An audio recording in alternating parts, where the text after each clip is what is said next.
Hello बच्चों, स्वागत है आप सबका आपके अपने YouTube channel Baleshwar study centre में। और आज मैं आपके लिए लेकर के आया हूं एक और नया वीडियो। और आज के वीडियो में आप पढ़ने वाले कक्षा 9वीं के गणित के प्रश्नावली 1.2 को। तो मैं आपको बता दूं कि इससे पहले प्रश्नावली 1.1 पढ़ाया जा चुका है और आज का जो प्रश्नावली है टोटल परिभाषा पर आधारित है। किस पर आधारित है? परिभाषा पर आधारित है। यानी कि जो आपका चैप्टर का नाम है संख्या पद्धति यानी संख्याओं का तंत्र। यानी आप जब संख्याओं के बारे में पढ़ने जाते हैं तो आपको संख्याओं के बारे में जानना बहुत ही जरूरी होता है। जैसे मान लीजिए कि उसमें से कौन सी संख्या क्या कहलाती है, सम संख्या क्या होती है, विषम संख्या क्या होती है, वास्तविक संख्या क्या होती है, परिमेय संख्या क्या होती है और अपरिमेय संख्या क्या होती है। इस तरह से आपको बहुत सारे डेफिनेशंस याद करने होते हैं। तो जैसा कि मैं आपको बता दूं कि इस चैप्टर का जो सबसे पहला वीडियो है वो डेफिनेशंस पे ही आधारित है। आप जाकर के देख सकते हैं, इस चैनल के प्लेलिस्ट में ऑलरेडी मौजूद है। ठीक है, तो चलिए हम लोग आज सबसे महत्वपूर्ण परिभाषा जो इस प्रश्नावली के लिए है उसको देखते हैं। वो परिभाषा क्या है? वास्तविक संख्या। तो वास्तविक संख्या मैं आपको बता देता हूं कि देखिए, जैसे परिमेय और अपरिमेय सभी संख्याओं के समूह को हम लोग क्या बोलते हैं? यानी परिमेय और अपरिमेय दोनों प्रकार की संख्याओं के समूह को हम लोग वास्तविक संख्या बोलते हैं। और आज का ये प्रश्नावली देखिए अभी वास्तविक संख्या से खेलने वाला है। चलिए, तो सबसे पहले हम लोग समय को न गंवाते हुए पहले प्रश्न को देखते हैं। तो यहाँ पहला प्रश्न है, नीचे दिए गए कथन सत्य है या असत्य? कारण के साथ अपने उत्तर दीजिए। तो यहाँ 3 प्रश्न दिए गए हैं और तीनों का क्या कथन है और ये मैंने नोट कर दिया है। और उसके बाद से कौन से कथन सत्य हैं और कौन से असत्य हैं यहाँ मैंने उसका उत्तर लिख दिया गया है, क्योंकि थोड़ा सा समय का बचत हो सके। तो चलिए, ये हम लोग क्या करते हैं, पहले प्रश्न को पढ़ते हैं। तो कह रहा है प्रत्येक अपरिमेय संख्या एक वास्तविक संख्या होती है। यानी कि प्रत्येक अपरिमेय संख्या एक वास्तविक संख्या होती है। यह बात सत्य है। क्यों सत्य है? क्योंकि अभी मैंने आपको बताया है वास्तविक संख्या का डिफिनेशन। ठीक है ना? तो अब मैं बता दूं, एक बार पुनः दोहरा देता हूं कि सभी परिमेय संख्याएं भी और सभी अपरिमेय संख्याएं दोनों मिल करके वास्तविक संख्याएं कहलाती हैं। यानी वास्तविक संख्या में परिमेय संख्याएं भी होती हैं और अपरिमेय संख्या भी होती है।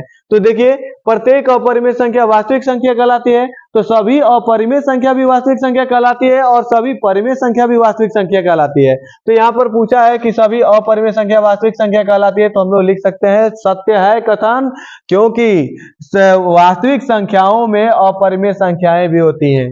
और आप क्या बता सकते हैं, उसमें परिमेय संख्याएं भी होती हैं, लेकिन परिमेय नहीं पूछा है, अपरिमेय से बात था, अपरिमेय से जवाब दिया गया। ठीक, अब यहाँ पर देखिए तो दूसरा प्रश्न क्या है?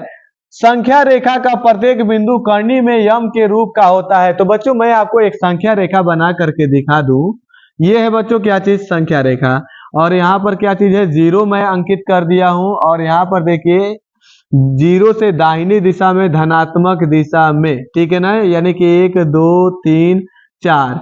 और यहाँ 0 से बाएं दिशा में ऋणात्मक दिशा में 1 2 3 4, -1 -2 -3 -4, 1 2 3 4 नहीं, -1 -2 -3 -4। ठीक है, तो यहाँ पर देखिए क्या चीज बोला है? संख्या रेखा का प्रत्येक बिंदु कर्णी में यम के रूप का होता है। ठीक है, कर्णी में यम के रूप का मान लेते हैं। तो यहाँ पर जहाँ यम एक प्राकृतिक संख्या है, तो यम एक प्राकृतिक संख्या कब कहलाएगा?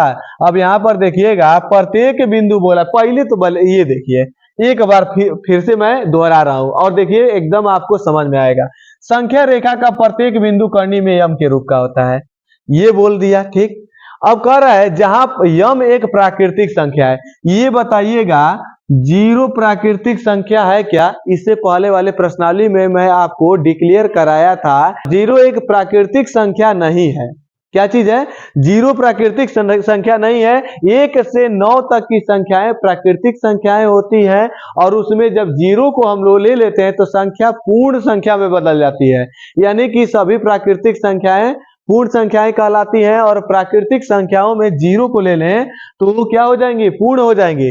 तो ये बताइएगा, संख्या रेखा पर तो जीरो भी आता है, जीरो आता है, तो क्या ये भी करनी में यम के रूप का प्राकृतिक संख्या है? ये बिल्कुल नहीं है, ये गलत है, ठीक है ना। दूसरा प्रश्न असत्य है, और इसका कारण क्या है? क्योंकि संख्या रेखा पर धनात्मक एवं ऋणात्मक दोनों संख्याएं होती है। देखिए, धनात्मक भी है, ऋणात्मक भी है, और जो धनात्मक और ऋणात्मक दोनों नहीं है, यानी जीरो, जीरो न तो धनात्मक होता है न तो ऋणात्मक, ये भी है, परंतु प्रत्येक बिंदु पर एक वर्गमूल संख्या प्राप्त हो, यानी एक वर्गमूल संख्या हो, संभव नहीं है। वर्गमूल संख्या का मतलब समझ रहे हैं बच्चों? करनी में एक को लिखेंगे तो इसको बाहर निकालेंगे, तो करनी में एक गुणे क्या लिख देंगे, करनी में एक गुणे करनी में एक, इसका जोड़ा बन गया तो ये बाहर निकल गया। करनी में दो को क्या आप बाहर निकाल सकते हैं? बिल्कुल नहीं निकाल पाएंगे। तो ये जब बाहर नहीं निकाल पाएंगे तो ये करनी में यम के रूप का, तो मतलब जैसे हम लोग दर्शाए, लेकिन यम एक प्राकृतिक संख्या, जब बाहर नहीं निकल पाएगा तो प्राकृतिक संख्या भी नहीं होगा, ठीक है ना। यह भी कथन क्या है, असत्य है, यानी कि दूसरा कथन असत्य है। तीसरे कथन को हम लोग देखते हैं। तो तीसरा कथन है, प्रत्येक वास्तविक संख्या एक अपरिमेय संख्या होती है, यानी कि प्रत्येक वास्तविक संख्या अपरिमेय संख्या होती है। ये तो बिल्कुल गलत है। क्यों गलत है, मैं आपको बता दूं कि आपको अभी मैं बताया था कि यह प्रश्नावली परिभाषाओं पे ही आधारित है, यानी डेफिनेशंस पे, ठीक है ना। तो यहाँ पे मैं आपको बता दूं कि प्रत्येक परिमेय और अपरिमेय संख्याएं वास्तविक संख्याएं कहलाती हैं, यानी वास्तविक संख्या में परिमेय भी होता है और अपरिमेय भी होता है। और ये क्या कह रहा है कि प्रत्येक वास्तविक संख्या अपरिमेय संख्या होती है। अरे भाई, वास्तविक संख्या में परिमेय भी आता है, अपरिमेय भी आता है, तो केवल अपरिमेय कैसे हो जाएगा, उसमें परिमेय भी तो होता है। तो यहाँ देखिए, अब हम लोग इसका लिख देंगे क्या चीज, यह तीसरा कथन असत्य है। क्यों असत्य है? क्योंकि वास्तविक संख्याओं के समूह में परिमेय एवं अपरिमेय दोनों आते हैं। परिमेय भी होते हैं वास्तविक संख्या में, और अपरिमेय भी होते हैं, केवल अपरिमेय नहीं होते हैं। तो ये केवल अपरिमेय संख्या नहीं होती है, इसलिए यह कथन क्या हो गया, असत्य है। यानी कि अब आपको हम मैं बता दूं कि पहला जो प्रश्न का जो तीन कथन था, तीनों कथन सत्य और असत्य पूछा गया था, और आपने सत्य और असत्य देखा भी कि कैसे है, और कारण भी देखा। तो अब हम लोग अगले प्रश्न यानी दूसरे प्रश्न की तरफ बढ़े। यहाँ आपका दूसरा प्रश्न है, क्या सभी धनात्मक पूर्णांक के वर्गमूल अपरिमेय होते हैं? यदि नहीं तो एक ऐसी संख्या के वर्गमूल का उदाहरण दीजिए जो एक परिमेय संख्या है। तो मैं सबसे पहले बता दूं, कह रहा है क्या सभी धनात्मक पूर्णांक के वर्गमूल अपरिमेय होते हैं? तो यहाँ पर कह सकते हैं कि सभी धनात्मक पूर्णांक के वर्गमूल अपरिमेय नहीं होते हैं, ठीक है। क्यों? क्योंकि एक संख्या रेखा, ये देख लीजिए, मैं आपको चाहूंगा कि अच्छे से समझा दूं। तो यहाँ देखिए जीरो, और जीरो के बाद ये संख्या रेखा पर एक, दो, तीन, और यहाँ पर क्या चीज, चार, क्या चीज हो गया, चार, और यहाँ पर हो गया पांच। ये परिमेय क्या है, धनात्मक पूर्णांक है। ये क्या है, धनात्मक पूर्णांक है। अब यहाँ पर हम लोग सबसे पहले इसका जवाब दें। इसका क्या दे जवाब, तो इसका उत्तर ये हो जाएगा, क्या सभी धनात्मक पूर्णांक के वर्गमूल अपरिमेय होते हैं? तो लिखेंगे नहीं, सभी धनात्मक पूर्णांक के वर्गमूल अपरिमेय नहीं होते हैं, अपरिमेय नहीं होते हैं, नहीं होते हैं, ठीक है। जैसे अब क्या बोला है, एक ऐसी संख्या के वर्गमूल का उदाहरण दीजिए जो एक परिमेय संख्या है। तो हम लोग एक नहीं, इनको कई उदाहरणों से समझा देते हैं कि कौन परिमेय है और कौन अपरिमेय है। तो जैसे धनात्मक पूर्णांक, धनात्मक पूर्णांक एक, दो, तीन, चार, देखिए सब धनात्मक पूर्णांक है ना, 4 के बाद 5, 5 के बाद 6, ठीक है ना, इत्यादि इत्यादि लेने पर ठीक है ना। यानी धनात्मक पूर्णांक 1 2 3 4, 4 कहाँ है जी, 4 5 6 इत्यादि लेने पर। अब यहाँ पर देखिएगा हम लोग क्या करते हैं, इनका वर्गमूल निकालते हैं। तो यहाँ पे वर्गमूल निकालेंगे तो करनी में डाल देंगे 1 को, तो एक करनी से बाहर आ जाएगा, ठीक है। और यह बाहर आ जाएगा तो ये क्या चीज होगा, यहाँ पर ये परिमेय हो जाएगा। क्या हो जाएगा, परिमेय। इनके कहने का अर्थ ये था कि एक ऐसी संख्या के वर्गमूल का उदाहरण दीजिए जो एक परिमेय संख्या है। तो सबसे पहले एक ही मिल गया।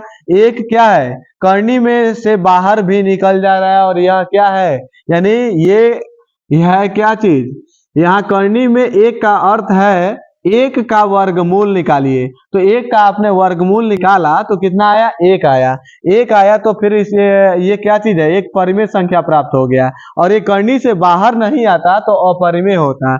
जैसे आगे देखिए, करनी में 2 बराबर, ये करनी से बाहर नहीं निकल सकता।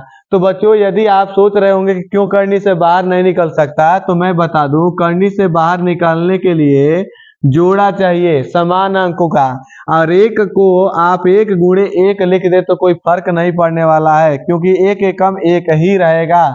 और ये करनी की घात यहाँ पर 2 होती है। जिस करनी की कोई घात नहीं होती उसकी घात 2 होती है, और जिस करनी की जितनी घात होती है उतनी जोड़े, यानी कि जोड़े का मतलब जैसे जितना घात होता है उतने ही संख्याओं का पेयर यानी कि जोड़ा बनाना पड़ता है। और यहाँ पर देखो 2 घात है तो क्या चीज, 2 संख्याओं का जोड़ा बनाएंगे, और जोड़ा बन गया तो उसमें से एक संख्या बाहर हो जाती है, ठीक है ना। तो ये आप पढ़े होंगे, ठीक है। अब यहाँ पर देखिए करनी में 2 बराबर, ये बाहर नहीं निकल सकता, तो ये क्या चीज है, अपरिमेय है, ठीक है। और उसके बाद से करनी में 3, ये भी बाहर नहीं निकल सकता, तो ये भी क्या है, अपरिमेय है, अपरिमेय। लेकिन यहाँ करनी में 4 को लेंगे तो ये बाहर आ जाएगा। कैसे, यहाँ पे करनी में 2 गुणे 2 करके 2 का जोड़ा बना के 2 बाहर आ गया, ये क्या हो गया, परिमेय हो गया। तो इनको हम एक नहीं कई एग्जाम्पल दे दिए कि क्या सभी धनात्मक पूर्णांक के वर्गमूल अपरिमेय होते हैं। तो नहीं, सभी धनात्मक पूर्णांक के वर्गमूल अपरिमेय नहीं होते हैं, कुछ परिमेय होते हैं। जैसे पहला वाला परिमेय है या दूसरा वाला परिमेय है, सब अपरिमेय नहीं होंगे, ठीक है। और यहाँ पर तो अगर नहीं है तो एक ऐसी संख्या का वर्गमूल का उदाहरण दीजिए जो परिमेय है। तो अरे महाराज एक नहीं, ये देखिए ये पहला वाला परिमेय है, ये चौथा वाला भी परिमेय है, देखिए 2 मिल गया है परिमेय, और ये तो अपरिमेय है, ठीक है ना। यानी हम आप एक एग्जाम्पल मांगे थे, हम 2 एग्जाम्पल दे दिए, ये आप समझ चुके होंगे। तो हम लोग अगले और इस प्रश्नावली के अंतिम प्रश्न यानी तीसरे प्रश्न को हल करते हैं। यहाँ इस अभ्यास का सबसे अंतिम प्रश्न यानी तीसरा प्रश्न है, क्या कह रहा है, दिखाइए कि संख्या रेखा पर करनी में 5 को किस प्रकार निरूपित किया जा सकता है। तो बच्चों ये आप लोग सोच करके ही परेशान हो गए होंगे कि यानी कि 5 को तो निरूपित किया जा सकता है संख्या रेखा पर, लेकिन करनी में 5 को कैसे निरूपित करें, ठीक है ना। तो यहाँ पर देखिएगा ये है संख्या रेखा, ठीक, और ये नंबर लाइन हो गया, और इस पर आप यहाँ 0 अंकित कर दिए, 1 2 3 4 5, 1 2 3 4 और ये 5। यहाँ पर आपने क्या कर दिया, 5 को तो संख्या रेखा पर निरूपित कर दिया, लेकिन इसी संख्या रेखा पर आप बताइए करनी में 5 को कैसे निरूपित करेंगे। तो इसके लिए टेंशन मत लीजिए, क्योंकि आपके टीचर जी आ चुके हैं अपने प्रकार के साथ, ठीक है, और संख्या रेखा पर करनी में 5 को निरूपित करने। तो चलिए बच्चों समझते हैं इसको कैसे। तो सबसे पहले मैं क्या करूंगा, अपना एक स्केल बना लूं। आप लोगों के पास तो स्केल होगा, लेकिन मेरे पास तो बोर्ड पे स्केल चाहिए ना सही आकृति बनाने के लिए। तो मेरा ये एक चिन्ह हो गया, और इस पर मैं क्या कर लेता हूँ, ये मेरा हो जाएगा 0, और 0 से मैं कुछ दूरी लेकर के अपना स्केल तैयार कर लेता हूँ। ये रहा 1 2 3 4, ज्यादा काम नहीं है, इतना का ही मुझे काम है।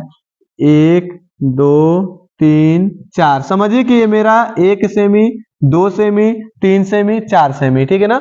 हम क्या करेंगे, सबसे पहले एक संख्या रेखा नंबर लाइन बनाएंगे और करनी में 5 को निरूपित करना है ना, तो सबसे पहले एक नंबर लाइन बनाएंगे और उसके बाद से यहाँ पर क्या कर लेंगे, जीरो अंकित कर लेंगे, जीरो अंकित कर लेंगे।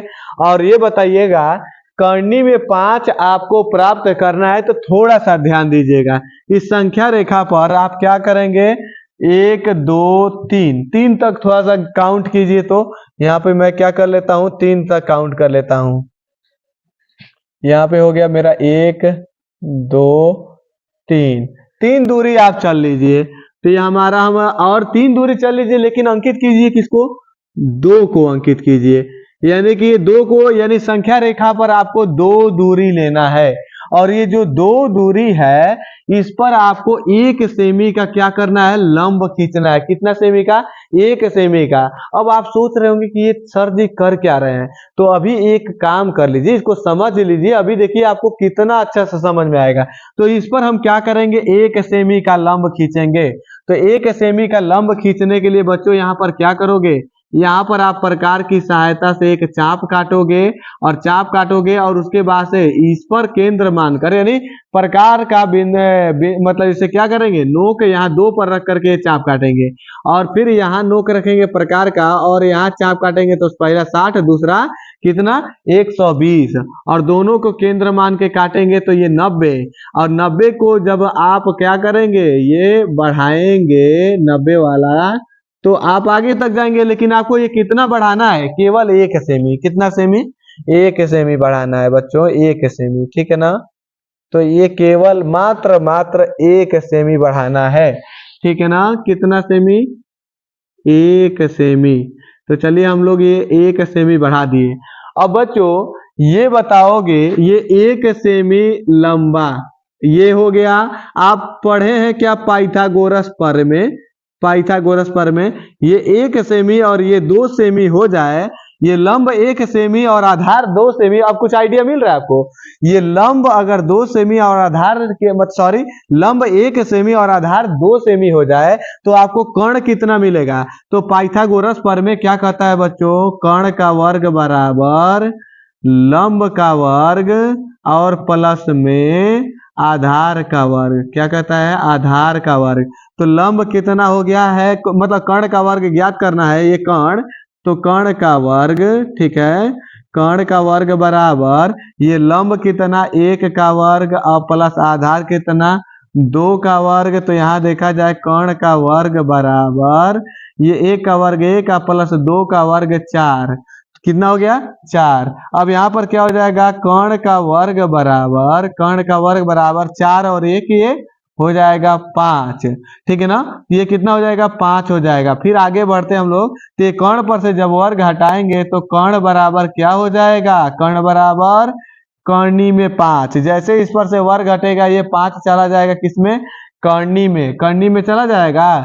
तो यहाँ पर की ये जो मतलब लाइन है, यहाँ वाली लाइन ये कितनी हो जाएगी, कर्णी में 5 हो जाएगी। अब देखिए हम लोग इसको संख्या रेखा पर नीचे उतार देंगे, ठीक है ना। इसको उतारेंगे कैसे, संख्या रेखा पर प्रदर्शित करेंगे तो हम लोग ये 0 है, 0 से हम यहाँ पर जैसे मान लीजिए कि ये हम ओ तो यहाँ पर है, इसको सी कर देते हैं, ठीक है ना, सी। और यहाँ पर हम लोग क्या करेंगे, ओसी दूरी नापेंगे। क्या कर लेंगे, ओसी दूरी नापेंगे और इस ओसी वाली दूरी को ऐसे काट देंगे नीचे की तरफ और काट के घुमा देंगे। तो यहाँ पर जहां पर आकर ये नीचे कटा, यहाँ से लेकर यहाँ तक की दूरी क्या हो जाएगी, कर्णी में 5 हो जाएगी। तो क्या बच्चों आप लोग समझे हो, और नहीं समझे तो एक बार पुनः मैं रिवीजन करा देता हूँ। सबसे पहले ये त्रिभुज देखिए, इसका आधार 2 है और लंब 1 है। तो इसके आधार और लंब से आपको कर्णी में 5 का क्या मिल जाता है, कर्ण मिल जाता है। और इस कर्ण को आप नीचे इस लाइन पर क्या कर दे, उतार दे, तो क्या हो जाएगा आपका, यहाँ से लेकर यहाँ तक की दूरी कर्णी में 5 हो जाएगी। सेम वही प्रोसेस यहाँ किया गया कि 0 से 2 दूरी लिया गया और 1 सेमी, यानी दूसरा जो जहाँ पर दूसरा बिंदु था यहाँ पर 1 सेमी का लंब हमने खींचा और करनी में 5, यानी कि इसका कर्ण हमने पता किया। ये लंब हो गया, ये आधार हो गया 2 सेमी का, और उसका कर्ण हमने पता किया तो कर्ण करनी में 5 सेमी का आया, और कर्ण करनी में 5 सेमी का आया तो इस कर्ण को नाप करके हम नीचे डाउन कर दिए। और यहाँ बिंदु मान लीजिए कोई यम है, यम पर ये काट दिया, और ये ओ से यम तक की दूरी जो हो गई क्या हो गई, करनी में 5 हो गई। तो यहाँ पर हम लोग क्या कर सकते हैं, लिख सकते हैं संख्या रेखा पर अतः संख्या रेखा पर ओयम बराबर करनी में 5, ठीक है ना, यानी करनी में 5 दूरी, ओयम बराबर करनी में 5 दूरी हमने प्रदर्शित कर दिया है, ठीक है ना। कितना दूरी, करनी में 5 दूरी। उम्मीद करता हूं कि यह भी प्रश्न आपको एकदम अच्छे से समझ में आ गया होगा। तो चलिए बच्चों, आज के लिए इतना ही।